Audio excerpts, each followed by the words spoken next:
Greetings, it is I, Tempest Van Dracovin, Lord Emperor of the Dracovin Empire, and welcome. It is time to continue my discussion on the history of Magic the Gathering, where I'm going set by set, release by release that Wizards have put out, and letting you know a little bit of information about it. So let's dive back into what we've been talking about, and of course, let's start with the latest set that I want to talk about, Time Spiral. Now, Time Spiral is important because it is the 40th normal kind of expansion that Magic put out.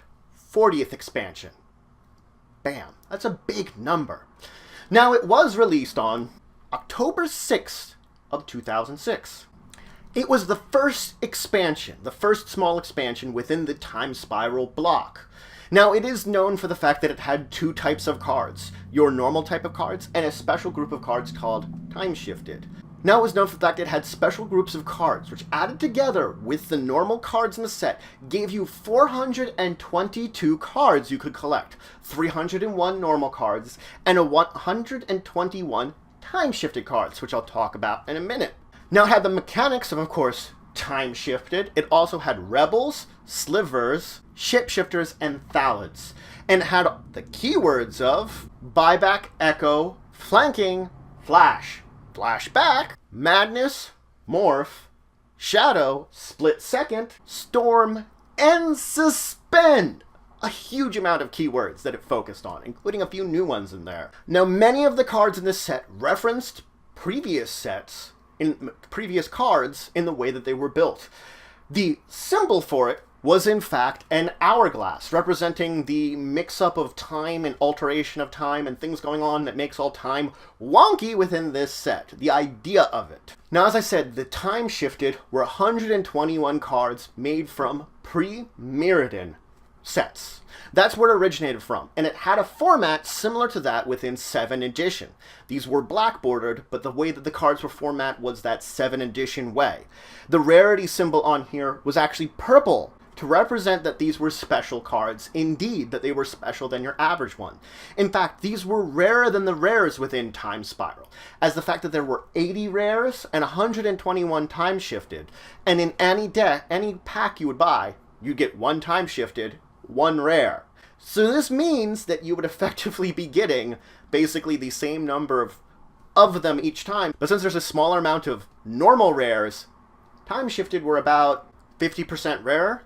The only thing is that the Preconstructed Decks treated these Time Spiral cards, rather than the rarity with the booster packs, the rarity of the original cards themselves. So if these Time Shifted were in fact from a common rarity back in their original set, they were treated as common, even possibly having multiple copies of them within the Preconstructed Decks. So the Preconstructed Decks did break the rarity a little bit within them. Now, the Time Shifted cards are treated as being part of, well, Time Spiral block. They're effectively being treated as reprints as part of it. So they are legal in any format in which Time Spiral is legal. That's an interesting fact about it. Now, Time Spiral was sold in 15-card boosters, a 75-card tournament pack, 4 Preconstructed Decks, and a Fat Pack. Every product except for the booster packs had a Pro Tour card within it. Time Spiral was the first set, since Alliances, that had the cards printed basically in a booster pack in a different ratio than than the ones that had been up till now. Traditionally, it was 11 commons, 3 uncommons, 1 rare. In this set, one of those commons was replaced by a time-shifted card. So you can see that the pack distribution was in fact different here. And this hadn't been since Alliances that there was this change in the packs and their distributions. The tournament decks, in fact, had 3 time-shifted cards in them, replacing 3 commons that would have been within them. Now, there was another thing about this set that's interesting. They changed the premium distribution method. Up until now, premium cards that appeared in a pack would effectively be replacing the type of card it was. If it was an uncommon premium, it would replace an uncommon. Common, common, rare, rare. In this one, effectively, if a premium card would appear within a pack, it would replace one of the commons. So this ended up in a situation where you could get 3 rares a pack. The normal rare, a rare replacing the common, and a time-shifted rare. This was a very interesting thing that occurred now, but it did lead the way to this more modern version of the premium cards, where you still can actually get 2 rares in a pack. Now, the previous event was on September 23rd and 24th of 2006, and the pre-release card was a foil alternate art Lotus Bloom. The release card was a Sudden Shock, and it was accompanied by a novel of the same name. Now, the story of Time Spiral has about 200 years after the Phyrexian invasion, and Dominaria has been ravaged. Many of it is reduced to wasteland. Many trees are dead. There are sludge-filled areas. The corpses of Phyrexian litter the place. People barely struggle to get by. Things are terrible. Yawgmoth may have been defeated, but the scars upon the land, and the scars of other various apocalypses that occurred upon the land, are remaining deep within Dominaria. It is a destroyed plane in a way. But now, time seems to be in trouble. People from the past are appearing and disappearing, and in the wake of this, Teferi reemerges with his island home, having hidden himself during the invasion 200 years ago. And upon returning, he learns of the troubles with the time, and learns that in order to begin to close these, he must make the ultimate sacrifice along the way. Because he realizes the connection between land and mana is breaking down. So, he must seek out first, though, Prerelease, and get her help in order to hopefully solve the problems, to save time, and perhaps once again, rescue Dominaria. Now, there were a number of rules changes that occurred. Many of the rules changes were related to the older card abilities that were returned, such as with Echo. With the return of Echo, it did change little ways the timing for mana production. Also, they did change some rules to allow for Suspend to exist, the fact that you're sort of paying a cost and suspending it, and then it's casting it without a mana cost. And finally, the big rules change was +1/+1 counters, -1/-1 counters. Before, you would keep track of both of them on your creature. Now, they cancel each other out. If you have a +1/+1 counter and a -1/-1 counter, they cease to exist. Both of them do. So that only the majority of either of these on a creature remains. So it basically keeps the number of counters down on creatures, and it was a really smart idea. Now, many themes and many abilities of the past, of course, returned here. We saw the return of a good number of keyword abilities, such as Buyback, Echo, Flanking, Flashback, Madness, Morph, Shadow, and Storm, and we saw the return of a number of themes of creatures, of tribes of creatures, including Rebels, Slivers, Thalids, and Spellshapers. There were 2 new keywords added, along with a basically returning keyword, or a new existing keyword that had already existed, Flash. Now, of course, we did have the time-shifted cards I talked about, which were a return of famous cards from Magic's past. But we did also see the fact that a lot of the cards in the set, many of the cards in the set, were in fact callbacks to older cards, reminders and connections to them. There were in fact a number of callbacks to the original, to very powerful original cards that you can never cast from your hand, but have to suspend to get rid of them. But let's talk about those keyword abilities and start with, of course, Suspend. By paying a cost, you could basically suspend a card and put it that it would be played in the future. You'd basically exile it with a number of counters, and each turn you'd remove a counter from it. When there are 0 counters on it, you'd effectively cast that spell from your exile without paying its mana cost. So that is the effects of Suspend. You can basically throw it into the future to be played at a future point in time. Split Second, on the other hand, was basically freezing time, stopping time. When you played a spell with Split Second, nothing else could be put on the stack. It basically ended the ability of having the stack played upon it. It would be played, it would resolve, then you could possibly activate things on the stack once again. Basically, as long as it was on the stack, no cards could be played. Flash, on the other hand, was an ability that had already existed, but was finally getting its own keyword to represent it. It effectively meant that you could play a card that was at instant speed and instant time that normally wouldn't be an instant. A sorcery with Flash could be played as an instant. A creature with Flash could be played as an instant. Effectively, it allows you to play these other cards of other types at instant speed. Now let's talk about the cycles, because there were 20 cycles in here. First, there was the mana costless suspend spells. These were basically rare suspend spells that would be callbacks to past very powerful spells within Magic history, that you couldn't cast them with mana as they had no mana cost. You would have to suspend them in order to cast them. There was a cycle of buyback, rare buyback spells that were once again hinting at cards from Magic's past. So these would be, once again, a hint of Magic's past that you could basically have a buyback card version of it. There were flash auras, common auras that had, of course, flash. There were the allied color flashback spells. These were spells that once you cast them, you could flash them back if you paid mana that included the allied color in its flashback cost, in the normal color wheel direction of clockwise. There was a cycle of rare spells with split second. There was a cycle of uncommon spells with split second. There was 1 mana suspend cards. There were creatures with a suspend cost of a single mana in order to suspend it. There were the common spell shape. These were spell shapers that had an ability that hinted on a common instant of Magic's past. Basically mimicked it. There were the magi, basically rare human wizards that were creatures that basically had the converted mana cost of a artifact of Magic's past, a rare artifact of Magic's past, and had an activated ability basically of that artifact of Magic's past. So the magi effectively mimicked past artifacts. There were the totems. Totems were artifacts that you could tap for mana, or you could pay a cost and turn them into a creature. The thing about this is they were mimicking a creature on the reserved list, the list of cards that will never be printed again. The amount of mana cost that it costs to turn them into a creature was equivalent to that card from the reserve list. There were the storage lands. These were uncommon lands that you could either tap for a colorless, or for 1 mana, you could tap it and put a storage counter on it. Then, for another mana, you could remove any number of storage counters and then get a combination of 2 allied color manas. So let's, for example, if you had the storage land that was white-blue, you could get any combination of white and blue equal to the number of storage counters you removed. You could get all white, all blue, some kind of combination in the middle of them. There were the Rancor-like auras. These were uncommon auras that had the ability that if they went into the graveyard from play, you would return them to your hand, just like the Rancor spell from old. There are morph creatures, rare morph creatures that had an ability that hinted on a card from Magic's past when they would be morphed. There were the uncommon main phase matter instants.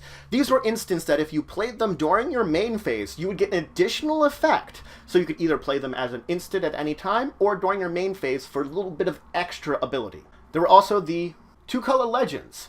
Legends that had 2 mana colors equal to, that were basically 2 allied colors, and they hinted at basically legends of Dominia's past. Basically, they were a return of famous past legends. So the next 5 cycles were cycles of slivers. Guess what? There were a lot of slivers in this set. There were the common sliver cycle that were 1/1 slivers. There was also a common cycle of slivers that were not 1/1s. There were the uncommon monocolored slivers, basically uncommon slivers that were only single color. The uncommon multicolor slivers, which were basically a combination of 2 allied colors to determine what color the sliver was.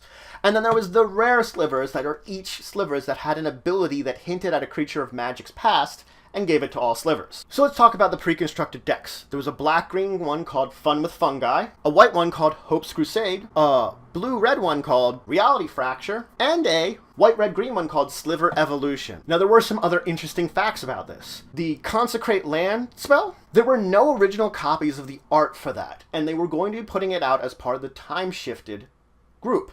So they had to basically get the original artist and have him copy his art from the card, basically making a forgery of his own art in order to recreate the new version of art, basically using the original information for the new card. They basically didn't have the copy of the information they needed, the copy of the art at the level and the size they needed for making the card. Paradox Haze was the first enchant player aura. It was the first one to directly enchanted a player. Prismatic Lens was strictly better than Mana Prism. The Spartan Empire's Volume 7 was the first Magic card to have a fully italicized name. The entire name was in italics. For the Boy Made Prodigy, when they put it out in the Time Shifted, they used the promotional version of the art, not the original art. Beyond there were countless allusions to older cards in their abilities, names, and various things like that, including Pithis, which hinted at the abilities of Agonizing Demise. Now let's move on and talk about some of the cards from the set. Of course, we have Academy Ruins. You can tap to add a colorless mana to your mana pool, or for 1 colorless, 1 blue, you can put an artifact card from your graveyard on the top of your library. It was a way to get artifact cards back, and pretty good in artifact deck. There was Ancestral Vision. This was a 0-cost card, so it didn't have a mana cost. It cost you 1 blue to suspend it. It has a spend cost of 4. Basically, it would be 4 turns before you could cast it. Target player draws 3 cards. Ancient Grud. Destroy target artifact with a flashback of 1 green. Dread Return. Return target creature from a graveyard to the battlefield with a flashback of sacrifice 3 creatures. Empty the warrens. You create 2 1/1 goblin creature tokens that are red, but it also has storm. So if you hold past a whole bunch of spells, you create a whole bunch of goblins. There's Gemstone Caverns. This was designed by an invitational winner. Basically, if it's in your opening hand and you are not playing first, you can choose to put Gemstone Cavern into play with a luck counter on it. If you do put it into play, discard a card. Now, it can either tap for a colorless, or if you have a luck counter on it, it can tap for any color mana. A little interesting thing there for beginning of game play. Greater Garganon. So this is a big creature. It's a 9/7 that has suspend for 1 red, 10 turns. So you can get it out really quickly-ish. Either cost you like 10 mana, or you get 10 turns to wait on it. But you can sacrifice an artifact, creature, or land to remove a time counter from it. So you can start it out suspending, sacrifice a bunch of stuff, get it out quickly. There's also Hypergenesis. This was another 0-cost spell. Basically, you couldn't cast it. And had suspend, 2 green, 1 colorless, suspend for 3 turns. Once it's cast, beginning with you can put a artifact, creature, enchantment, or a land from your hand into play. Then you cycle through the players clockwise, each of them having the ability to put one of those types of card into play. You keep doing that for every player until someone chooses not to do it. So you can keep putting creatures, enchantments, artifacts, and lands from your hand into play as long as everyone else is doing it, cycling through all the players. There's Living End. It was another no mana cost spell that had suspend for 3 turns for 2 colorless, 2 black. Each player exiles all creature cards in their graveyards. Then each player sacrifices all creatures they have in play. Then each player takes all the creatures that they had exiled and basically put it into play. You effectively switch all your creatures. Every player does that, switches the creatures they have in the graveyard and play. Cross and Grip was a split-second card that destroyed an artifact or an enchantment. It was basically a split-second version of Naturalize, so it was in a way a little better. Lotus Bloom was a 0 mana cost card, just like the others, but this was an artifact version. You could suspend it for 0. Cost you nothing to suspend it, but it has a suspend of 3 turns. You had to wait 3 turns to get it. It was a tap sacrifice, add 3 mana of any color, add 3 mana of any color to your mana pool. So it was basically alluding to, of course, Black Lotus. Safi Exordaughter became popular because he had the allusion to the Lurmuth card, the connection to that actual card in the text. It had the ability that you can sacrifice it. When target creature is put in the graveyard from play this turn, return it to play. Smallpox. Each player loses 1 life, sacrifices a creature, sacrifices a land, and discards a card. Smallpox does horrible things to everyone. There was Teferi, Mage of Sahir, representing when he lost his Planeswalker Spark, healing basically one of the time rifts. This gave all cards that you owned that weren't in play flash, and each of your opponents could only play their cards as the time that they could play a sorcery. Basically gave everything that you had, well, flash, and it made all your opponents only be able to play things during their main phases. It got rid of your opponent's instance. This worked well with Mystical Teachings, which allowed you to search your library for a card with flash, reveal it and put in your hand, and it had a flashback cost of 5 and a black. So effectively, what you could do is you could get any card then, because Teferi gave every card not in play that you own flash. That includes ones in your library. Avalanche Riders was a 2/2 haste echo for 3 colorless and a red that was pretty popular during the time. Shadowmate Infiltrator was a 1/3 fear that it does combat damage to an opponent. You may draw a card, another popular one. Voidmage Prodigy was a popular, well, time-shifted one that had 2 blue, sacrifice a wizard, counter target spell, and you could morph it for 1 blue. Dragonstorm was another time-shifted that was very popular. Effectively, it had Storm, and when you would play it, you search your library for a dragon card, and you put it into play. You then storm it, basically get copies for each spell that was played this turn. It worked well with Bogardan Helicite, which was a 5/5 flying flash, that when it came into play, you did 5 damage divided between any number of creatures and players as you choose. So you could effectively Dragonstorm into a bunch of those and deal a bunch of damage to everything. And of course, Tamargo's Crypt was another popular time-shifted that you could tap and sacrifice it to remove target player's graveyard from the game. There are more Seekers. Basically, it had White Fear. It had this creature cannot be blocked except by white creature and artifact creatures. Cancel. It was the new counterspell. 1 colorless, 2 blue, counter target spell. Cavalry Master. It had flanking, and all other creatures you control with flanking get flanking. Basically, it would get other instances of flanking, which each of these instances of flanking would activate. So it gives things 2 flanking. And if you had a whole bunch of Cavalry Masters, you could get up to like 5 flanking on your flanking creatures. Children of Prerelease. Sacrifice them, you gain life equal to the amount of life you lost this turn. You gain your life back. Clock Spinning was an instant with a buyback of 3 that you can either remove a suspend counter on target spell card with a suspend counter, or put another one on it, or choose a counter on a permanent and remove it, or put another copy of it. So counters and suspend time counters, you could either add or subtract them with Clocksmith. Conflagrate was a burn spell with an X cost with a flashback of 2 red and discard X cards, and you would do X damage divided amongst any number of target creatures or players. Curse of the Cabal, target players sacrificed half the permanents they own. Rounded down. You could also suspend it for 2 colorless, 2 black for 2 turns, but any player during their upkeep may sacrifice a permanent to basically add 2 suspense counters to Curse of the Cabal. So people could keep sacrificing things in order to keep it from going off. Death Spore Valid. It was a 1/1 that during your upkeep you would put a spore counter on it. Remove 3 spore counters on it, you can put a 1/1 green sapling creature token into play. Sacrifice a sapling, target creature gets -1/-1 until end of turn. So you can get a bunch of saplings and sacrifice them to kill things. Demonic Collusion was a buyback spell where you discard 2 cards, but you could search your library for a card and put it into your hand and then shuffle your card library afterwards. So it was the Demonic Tutor with buyback. Drownu Lichlord. If Drownu Lichlord is dealt damage, you sacrifice that many permanents. So he does have a big disadvantage. But you can tap him and target instant or sorcery in your graveyard gains flashback until end of turn with a flashback cost equal to its mana cost. Meaning you could cast them again. So that's the big advantage of him. So there was Evangelize, which had a buyback of 2 colorless, 2 white. Gain control of target creature and opponent controls of their choice. So basically you say like, oh, give me something that you have. Fortune Thief, which has a morph of 2 red. Damage that reduces you to less than 1 life, reduces you to 1 life. It alludes to Ali from Cairo. There's Fungal Sliver.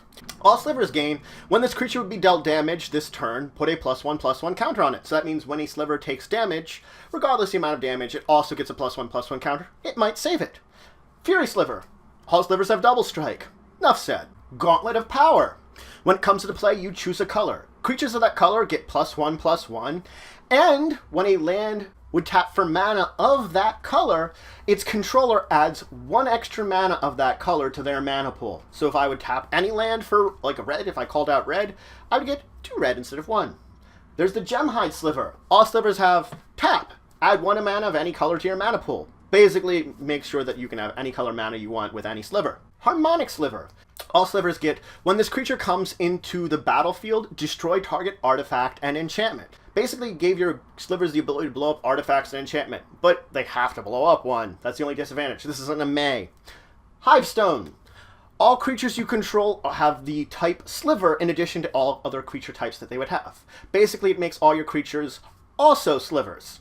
Ivory Giant. For 1 white, you can suspend it for 5 turns. When it comes to play, you tap all non-white creatures. So in a white deck, you can shut down everyone else for a turn for a big attack. Jay Ballard, Task Mage, the famous Jay Ballard. For 1 red and tapping it, you can discard a card to destroy target blue permanent. For 1 colorless and 1 red, tapping and destroying a card, you can do 3 damage to target creature or player. A creature damaged this way can't regenerate this turn. And for 5 colorless mana, 2 red, tapping her, discarding a card, Jaya Ballard does 6 damage to each creature and each player. She blows up everything. Karavak the Merciless.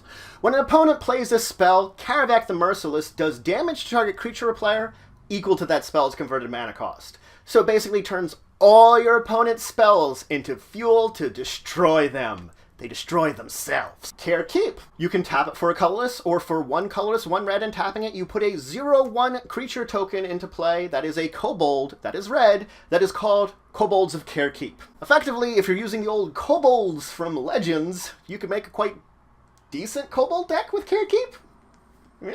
Limdul, the Necromancer. When a creature an opponent controls would be put into their graveyard from play, you may call 1 colorless and 1 black. If you do, return that creature back to play under your control, and it's a zombie in addition to all of its other types. If it's a creature, you basically return a card though, which means if the card was a creature at the time, well, you could bring it back too. So if your opponent makes an artifact into a creature, or a enchantment into a creature, or land into a creature, you can get back other cards using Limb Duel. Just if it's a creature, when it comes into play for you, it's also a zombie.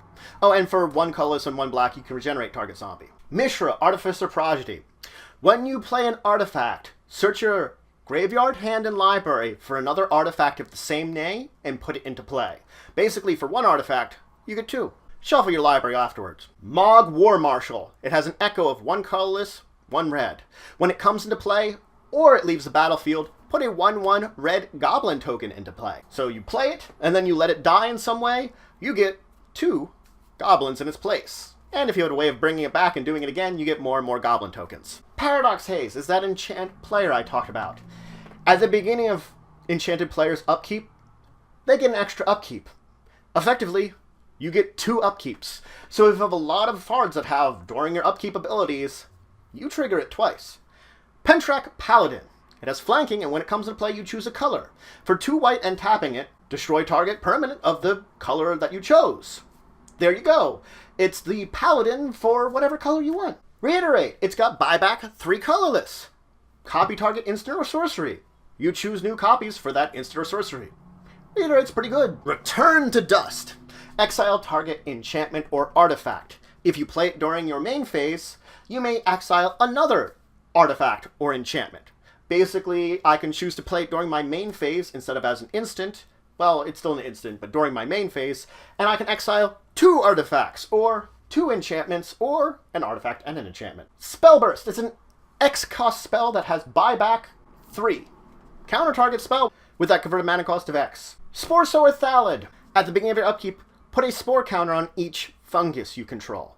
So every fungus gets a spore counter when you have that out. And of course, remove 3 spore counters from it to put a 1/1 green sapling creature token to play. If you have 3 of them, well, you get a sapling creature token every turn for every Thalid you have. Very nice. Urza's Factory. You can tap it for 1 mana, or for 7 and tap it, you put a 2/2 artifact creature token called Assembly Worker into play. Basically, you can get tokens with it. Verdant Embrace. Enchanted creature gets +3/+3, and at the beginning of each upkeep, you put a 1/1 green sapling creature token to play.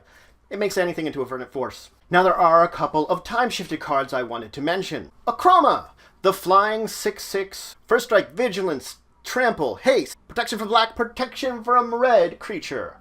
It's always a fun one. Avatar of Woe. If there are 10 or more creatures in all graveyards combined, it costs 6 colorless dust to play. Only 2 black. And tap to destroy target creature, it cannot be regenerated. Conspiracy. When Conspiracy comes to play, you choose a creature type. Creature cards you own that aren't in play, basically library, grave, hand, etc. Creature spells you play, and creatures that are in play are of that chosen type. Darkness. Prevent all combat damage dealt this turn. It's Black Fog. Grinning Totem. For 2 and sacrificing it, you may search target opponent's library for a card and then exile it. And until the beginning of your next upkeep, you may play that card as though it was in your hand. At the beginning of that next upkeep, if you haven't played it, you put it into your opponent's graveyard then. But basically, it's to steal a card from you. I like this one a lot. And finally, the Mirari. When you play an instant or sorcery spell, you may pay 3, and if you do, copy that instant or sorcery. But that's it for today. I introduced you to Time Spiral, a massive set of basically 2 different versions. There's the normal set and the time-shifted set. And the 2 of these combined formed Time Spiral, an allegory to everything in the past of Magic. It was the 40th, basically, expansion that they put out. 40 of them. 40 that now we have this here, allegory, basically alluding to so much of the past and bringing the past back into the forefront. The Time Shifted themselves were reprinted cards that we had in Modern now. They count as Modern. They counted as Standard at the time. They still count for the Time Spiral block. And in Modern, it brought back a new blood of cards and new interesting abilities. It brought back past abilities too. Ones that people liked, but they didn't reprint a lot of in Magic. So this was the we are looking to both the future and the past set. That's why it was so interesting. And because it's bringing into this block involved in this. This is also our last visit to Dominaria. Up until now, when I make this video, we have not had a direct set hinting at Dominaria. There's been little things here and there connecting to it, but no true set about this plane. It's our last visit to it. So let's enjoy it. Let's enjoy seeing this very interesting set that brings both the past and the future together. But if you have any questions, comments, anything you want to say, anything you think I left out, please leave in the comments below. Please like, share, and subscribe. I show support for the channel, the Empire, the work I do. If you want to show some extra support, you can always check out my Patreon. Link description below. There's some great rewards there. It helps to grow and improve the channel and the Empire. If you want to check out some other great Magic the Gathering content, I can recommend my friends of the multiverse, Card Bazaar, They Said, We Said, and Tasty Snackies. They always do some great Magic the Gathering content. But regardless, until the next time, I bid you farewell.